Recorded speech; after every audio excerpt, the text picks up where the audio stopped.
I deal with gyms and class-based brands all over the country. The websites are terrible, as Correct. in like really, really bad. Built in Old 1997, school. and that hasn't been updated since. How does a brand today go about choosing a vendor and deciding how to develop a website Yeah. and what should be on it? And like, can you just kind of give us some Yeah. basics as somebody that's like, you know what, I need to redo my website? Like, where do we even start? Yeah, it's a great question, and it's totally true.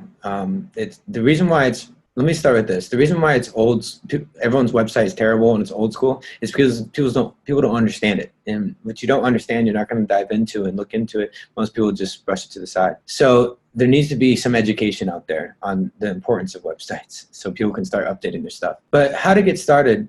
It's actually not hard to get started these days. Like, you can do a website for free. So sometimes I tell people like, hey, so we can do this website. It's going to cost you $3,000. Like, $3,000? What are you, crazy? I can go to Wix and do one for free. It's like, yeah, you can. So you can go to Wix right now. You can get a membership for like $10 a month or whatever, and then you can get a template. You can change out the photos.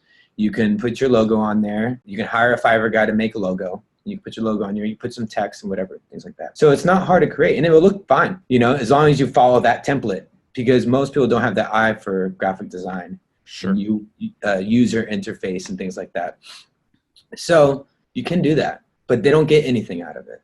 Okay. So they don't get leads from it. It doesn't really work because there's a lot of things in the back end, if you will, that you have to do to make sure that website's successful. So to get started these days, you have to think everything in life has a cost and benefit, right? No matter what, like at going out to dinner, there's a cost and benefit. You pay money to get a dinner, but you had to pay an equal value to the price. But you can also go to McDonald's and get a $5 dinner. So my point is, you have to realize that if you want something that's going to bring you value, you're going to have to pay for it, unless you know what you're doing with website development. And if you do know what you're doing with website development, you probably don't need to listen to this podcast, right?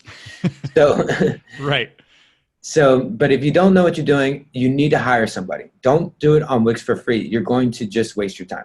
Okay. If you want to get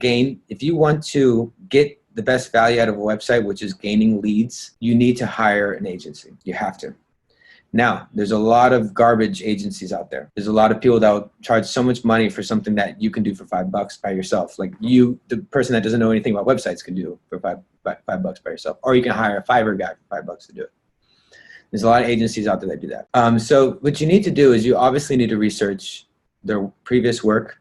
It's good to know somebody that had work done from them, a referral. And also if they've done stuff in your industry before. Huge. So you don't want to hire a company that knows nothing about your industry. Now, all marketing is kind of the same. You need ads, you need Google ads, you need social ads, you need SEO work, search engine optimization. You need to have Google My Business. You need to have a website that has some type of click funnel thing where leads fall into a certain direction to put their email and sell. So that's all the same for businesses.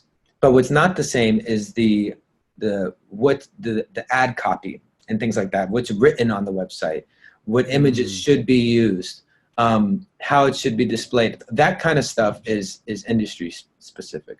So it's better to have an industry specific agency.